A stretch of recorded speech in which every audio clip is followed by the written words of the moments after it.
Welcome to the personal side of business, where you hear real stories from real entrepreneurs.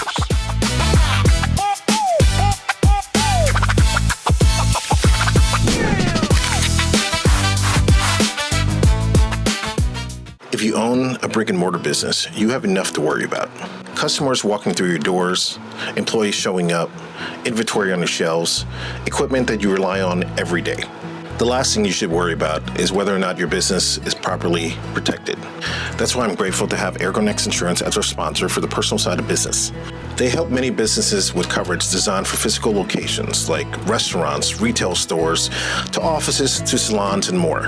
Whether it's protecting your property, your equipment, or helping you from cover loss, having the right coverage can mean everything. If you've been putting off reviewing your coverage, now's a great time to start. More than 750,000 small businesses trust Ergonex Insurance for their business, and they have a 4.7 out of 5-star rating on Google.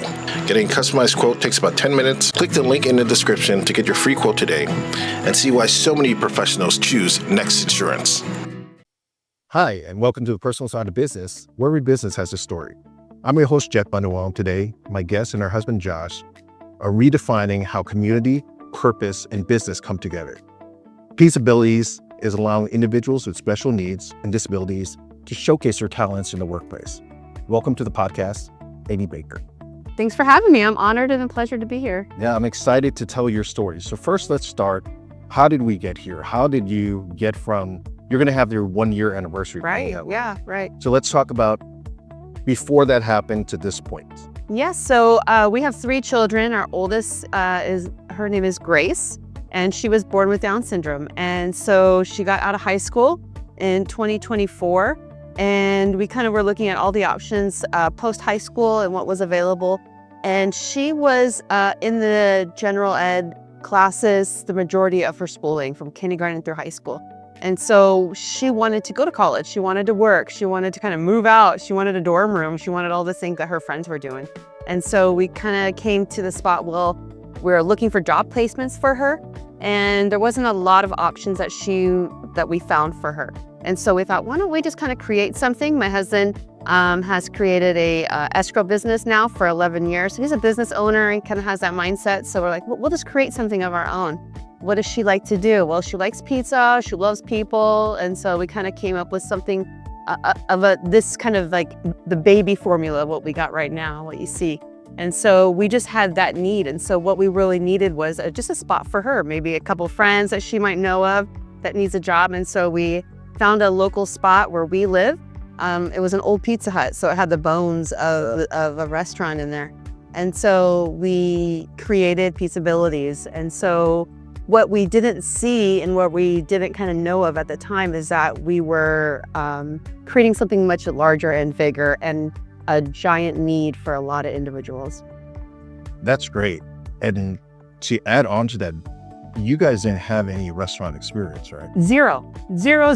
Okay, so we were coming from the escrow company or escrow side, paperwork, not a lot of customer service, not a lot of food safety laws, all that kind of stuff. So we knew nothing of it. And so what really kind of got us to the spot of like, we can do this is my husband teamed up with Ron Berner, who is the owner of Nicolosi's, which has a giant legacy here in San Diego.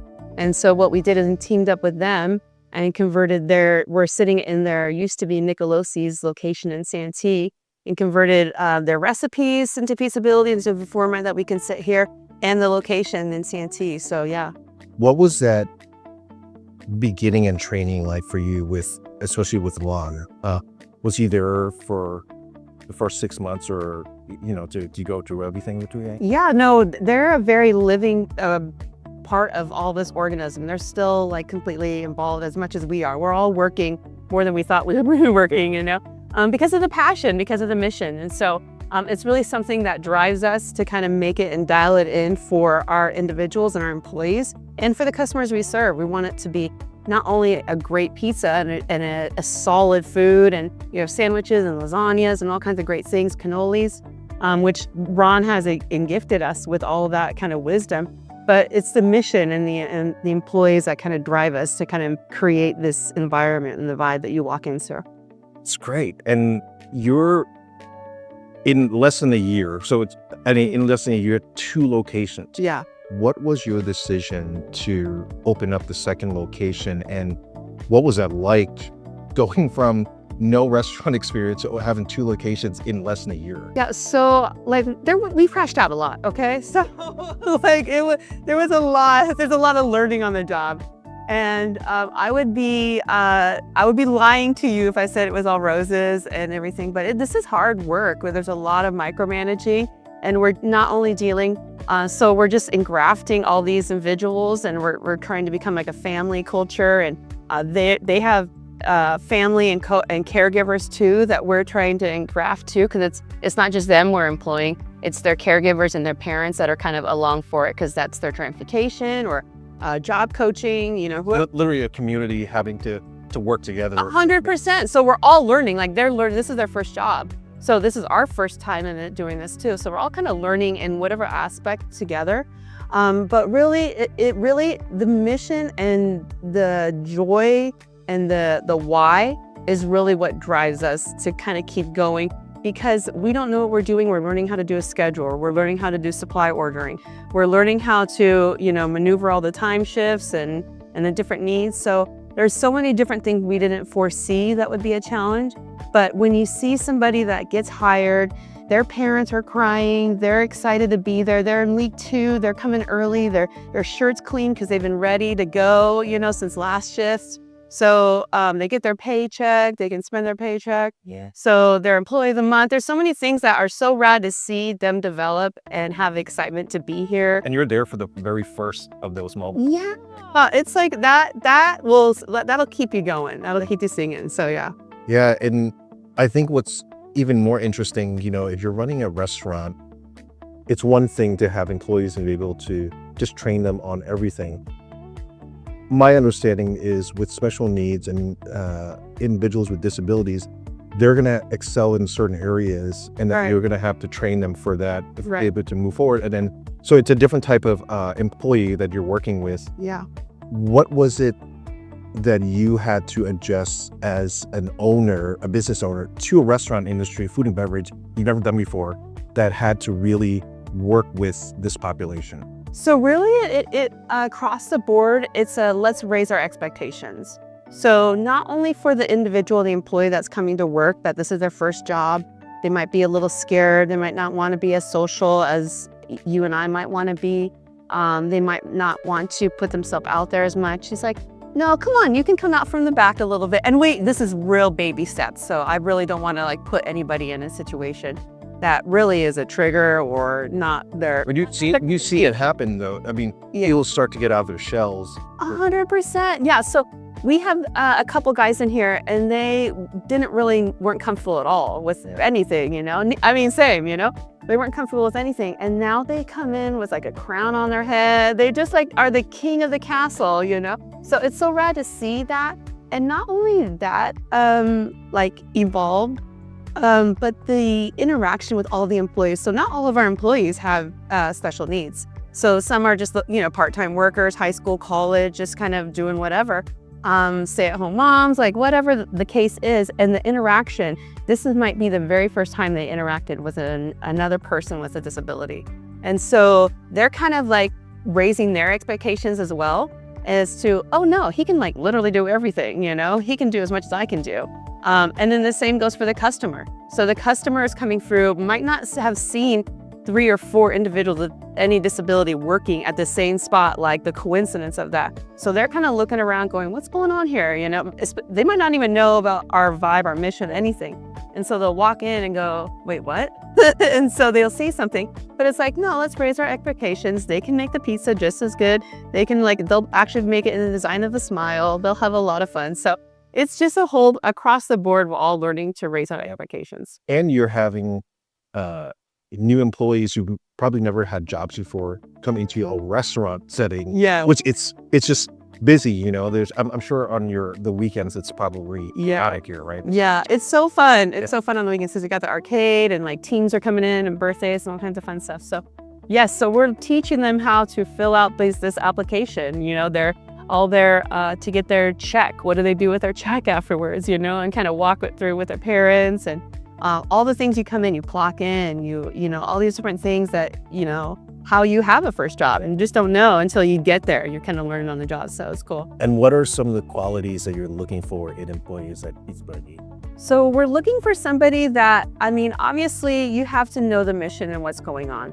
And so we have not had a situation where any individual on either side with a disability or no disability that has said, I can't work with her, I can't work with them. So the flexibility has been like actually a major blessing because we haven't even asked of that, but it's been a no-brainer, I feel like, you know? And so it's just the flexibility of working with everybody and just trying to allow others to like do certain things that like don't put a cap on it, you know?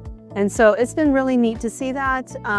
We're looking for employees that, I mean, honestly, we don't even need to look for employees. The funny thing is every day we probably have like 20 to 50 applicants email us because of the situation. And because there is, I mean, the good and sad part of it is that there is not a lot of opportunities. And so when you see something and it's highlighted, you want your kid to work there. You want your brother to work there. And so we've had so many, like, it's sad. And we want to be able to go, okay, what's the next spot? We got to open another place for another 30, 40 people.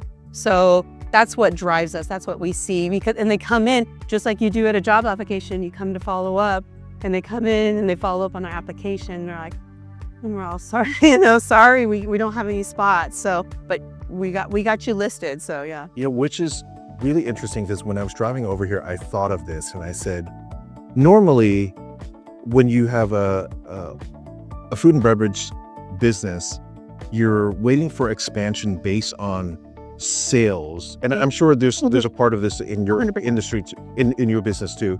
But I feel like with you, your expansion is based on community need, and I think that changes the aspect of the business, right?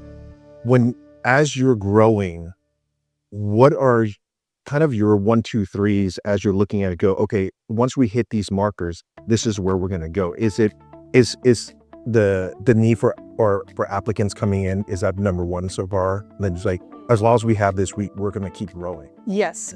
And also like, obviously we need the sales. You know, you need good quality product. Like the mission and the story is great and it drives a lot of people in here, but you want those guests to return back. And so you need good quality product. And that's kind of where Nicolosi's kind of, you know, stepped right up. And so we have that, and we have all these we have catering, we have a ton of different varieties on how we can best serve our community. That yes, it is a need that we see. And like specifically Poway, like North County, they have like been emailing us, inundating our email. We need you to hear, we need you, you know, we need a spot here. Eastlake, Chula Vista have been emailing us. Like I have you know, like we have families all over. Arizona, Washington, like all these families have something that they're like, we want to do this. So so that's what we're starting all the processes of trademarking and franchising and doing all that stuff. But like, to be real, like we really just need the bones of a good spot because it is so costly to turn over a building and stuff like that. So we have learned that, you know, since this was Nicolosi, we had the bones of a hood, we had the bones of all those kind of equipment. So that really helps to find something. So the people of Poway are on the search for a place like this for us. Yeah, just like families, just like needing it. Families are trying to help this business grow. So Yes. It's almost unheard of. Like I know, you know, I think it's one thing to have support from a fan base and say, you know, if you do this, we'll support you. But I think it's another thing to have communities be like, we're going to put our hands in to try to help you guys grow. I think that's and on the same conversation, school districts. Yeah. So school districts have been a giant support for us. Obviously, because you see the mission and it ties into what they are doing. So we have had contracts and we've had bids and we've had board members and we've had all this stuff like, we're going to put you on our Friday pizza day. You're going to win this. You're going to do this. You're going to be our person. And so that is across San Diego County, which is, I feel like this is unheard of. 100%. And that's what, and Pizza restaurants, you get government contracts. We're on the cover of like PMQ Pizza Magazine, like all kinds of stuff. We won San Diego's best fast casual this last year. So like it feels backwards almost, you know? but it's so rad to see that they've raised their expectations at the same time. So, But you as a business owner need to be aware of the business side of things, and you can't just keep expanding too fast. 100%. Right, so- Yeah. So my husband's really good at like be real tight and real and conservative with our hours, with our supplies, with what we got going on. So, excuse me. But he's really good at that, and he's had a track record for that with other businesses and such. So he wants to see the financial success of it, because he has to prove that for Poway, for Eastlake, for other Washington companies that want to do something like that. Yeah, because it's almost like this, I'll say reverse pressure, but it's coming from a different angle, right? Where I think like if people were to come in here and then you were like, people were waiting in line in any restaurant, I think that's one thing. But now you're having this demand from this almost connective piece of the community that says that we need to have this in order to make us feel like we're part of this. Yeah. They want to be a part of this Yeah. as well. And I think it's a different type of, it's not a customer base per se, but it's families that are, like, we're going through the same thing you're going through. It's like emotional connection. We're your family, we don't even know it, really. Yeah, it's a different type of business. What are some of the growths and then some of the hurdles that you've seen so far being in business in literally a year? Yeah. So really, I feel like we change what we do all the time. We're just trying to find the right niche of what we're trying to do and what we're trying to sell, and what we're trying to kind of accomplish with the front prep line, and cross-train all of our individuals, but yet still like, okay, maybe we need to tweak this recipe a little bit and stuff like that. So one of the biggest hurdles we have is that we have so much going on the outside stuff and what you're talking about, schools. We just got a pizza trailer, like scheduling, all this kind of outside stuff. But the inside structural stuff is what we really need to make sure that's dialed in and rock solid. And so we always kind of have to come back and, back to plan A and really make sure all of that is like sound and true and ready to go. And when we make changes that across the board, that those changes apply to not only Santee, but Alpine. I can't imagine right now if we had like 5 restaurants where that would really take a lot of bandwidth to implement all that. So we're not there bandwidth-wise to do that. And so that's a hurdle that we're trying to have, because we have the need, the people want this, but we're not structurally there, I feel like, to implement and give that attention to Poway and give that attention. So it's going to probably take about another like 3 to 4 months to make it really sound and true. I thought you would say 3-4 years. And like, I mean, honestly, probably. Who knows? Come back and ask me. But to really feel like we can walk away and it run. Yeah. Yeah, and I'm just kind of curious for you and Josh, on your side as a couple doing business together, how does this feel for you? Is there this excitement with pressure going on at the same time, or you guys are just like, we'll off a ride, we're kind of riding this wave of the community that's asking for us? Or have you guys gone into this mindset of like, this is really happening? Like all the things you mentioned, all the things at the same time. So we work together. So he had an escrow company 11 years ago, and it's still functioning, doing great, super solid. So we've worked together for a long time. I do like their general bookkeeping and stuff like that. But that's all I did, and I kind of stepped out. He handled like the major burdens of everything. And so with this, we have 2 different lanes. I feel like he's more, business minded and really looking at the bottom line, and obviously the mission. He's super giving and all the mission and what we want to do, and the individuals. I'm here for a good time. Like, I'm here for good vibes. I'm here for Employee of the Month. I'm here for like, oh, so fun, good TikTok videos. Like I love that, So we both have great strengths, but they're different. And so when we collide, but we do feel the pressure at times, a lot of great stories, a lot of kind of like good recaps when we're kind of talking about things, but a lot of pressure at the same time, because we need sales, we need to kind of keep afloat and all these different things. And so that for me, just as a helpmeet for him, it kind of like makes me stressed, because it takes my good vibes down. So, but there is a stress there, but we kind of, over the years, I kind of learned how to communicate with it, but at times just kind of like, let's just let it be for a minute, So And what do you think has changed about you to make you a better business owner over the last year? I think not realizing I'm not the expert or I have the best opinion on everything. There's a lot of people, and whether they have experience in the restaurant business or not, or age or where they come from, everyone's got a great idea somehow.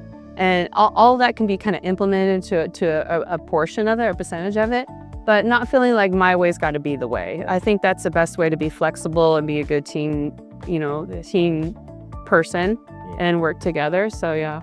Yeah, and when you were bringing up the food trailer, what is your approach to that? Since this is a different avenue of the business, I mean, it's still in the lane, but you were sort of going out a little bit. What's your approach to this, right? Yeah, so since day one, we've been doing a ton of events, Special Olympics. Santee does a big concert series out here. We've been a food vendor there.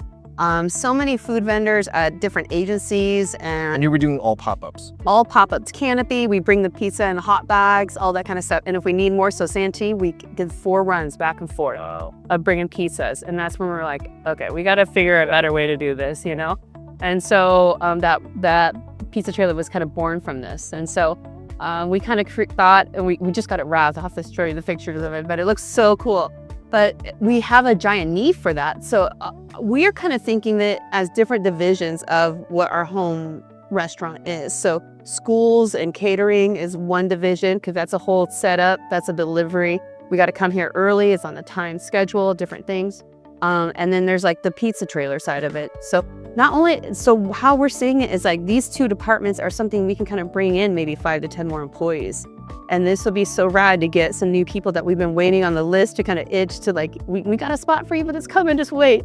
And then this is a spot where we can kind of plug them in. So we're excited to just have them be a part of the ride, because so many of our employees they thrive on that social interaction and like going out there and like asking for orders and giving orders out. So it's just a fun experience as a customer and to see this now out in their community or their farmer's market or different things. And as you guys are expanding this, have you thought about the 5-year, 10-year picture, what it looks like? Or like planning to do in the supermarkets or anything like along those lines? No, that's so timely that you asked, because this last week we came up with like a bigger, broader vision of what we really want to do. This has been great, and it's really served the need and kind of got all the motions rolling. But we're thinking bigger picture in the ways of products. We're coming up with like some cookie tins, spices, pizza kits that you can kind of take and have a whole experience with your family at home. And so we just started talking about the new namings of it this week and how to get it out there. And we have a lot of great people in our corner to say, we got you. We'll help you with distributing. We'll help you with this. We'll help you with that. So we're just rolling as we see windows open and just kind of going. And so, yeah. Now, the first time we met, you told me that you were having this problem of having to expand in other states. What does that look like in your mind of, like, are you going to be the one that goes and sets up in New Mexico, Arizona, and then trades? Yes. Okay. So I'm tired already, but no, it's going to be so exciting. But yeah, so we would franchise out there or partner with families and that's really who the person's going to be that, really has a vision for it and a connection to it. A parent or a special ed teacher that used to be, or something in that area really will help drive the restaurant in that location to be what it's supposed to be.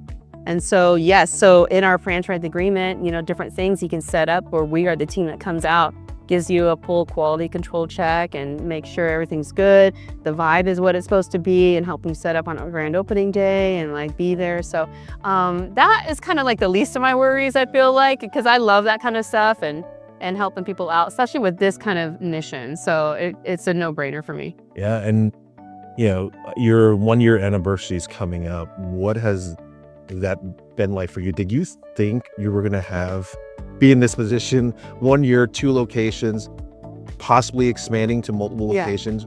Like that to me, that's almost unheard of for a food and beverage business, right? Yeah, so I don't even know that. Like we're before all this, we were kind of like trailing back even our work sale, like traveling a lot, just kind of doing our own thing. And then, fast forward 6 months from now when, Alpine's open, we're at like a fall festival handing out pizzas for $10 when I'm like, what am I doing? Like, what are we doing? So, but it's so rad. It is rad. Like, you'll question yourself like, wow, did I ever think, no, I never would have put all of this together, that we're doing all these different things. And so, but what really has been like the neat part about it is that we've all kind of learned on the job together. And while we have Nicolosi's and Ron and the Burners a part of it, they're learning as well, because this is a whole different avenue for them. This is fast casual. This isn't restaurant style. And so you have to learn fast casual, and you have to learn how to work all these different employees and different things. So it's been really rad to kind of see the transition throughout this whole year. And coming up, we're having a big 1-year anniversary for Alpine, and then Santee. Santee, we're having Tanner from Love on the Spectrum come out. So it's been really cool. We've had a lot of great supporters. Mark Grant for our 1-year anniversary coming up, a grand opening. So it's been cool. Yeah. And start to wrap up. Grace can sit down 10 years from now and say, something that Pizzabilities brought, I think, to the community. What would she say? Well, she'd tell you to get back to work, probably. Like, she's got to go. She's got to make a dough, so she doesn't have time for this. But she would just be, my hope and my vision for her is that she would kind of be where she's at right now, in a way that she's just doing what she loves, and there's a spot. She knows she has a confidence, there's a spot for her. Right. There's a spot for her, some of her friends. Some of her friends from high school are in here, Great. And so she has a spot, and she's got to get back to work, because that's really, like, honestly, that they're their focus. And so for her, she's the queen of the castle in here, and she'll fire and hire you in a second, She comes in with a crown and a sash, like, who are you? But so she'll be at the grand opening at all these things and just kind of, setting the vibe. So for her, I think as long as she knows she has a spot somewhere like her friends do and her peers do, then she's set, she's golden. Yeah, it's awesome though. So let's tell the audience all the stuff you guys have coming up. Yeah. Oh, no, I know, help me. Okay, so you have the 1-year anniversary. When is that happening? That's going to be in August 12th, I think, up in Alpine. We have the 1-year anniversary for here in Santee, which is November 7th. And all of this, we have Instagram, Facebook, TikTok. We have an email list, a text list, a rewards program. If you're here locally in San Diego, come by. I encourage you to come by in Santee and Alpine, visit us.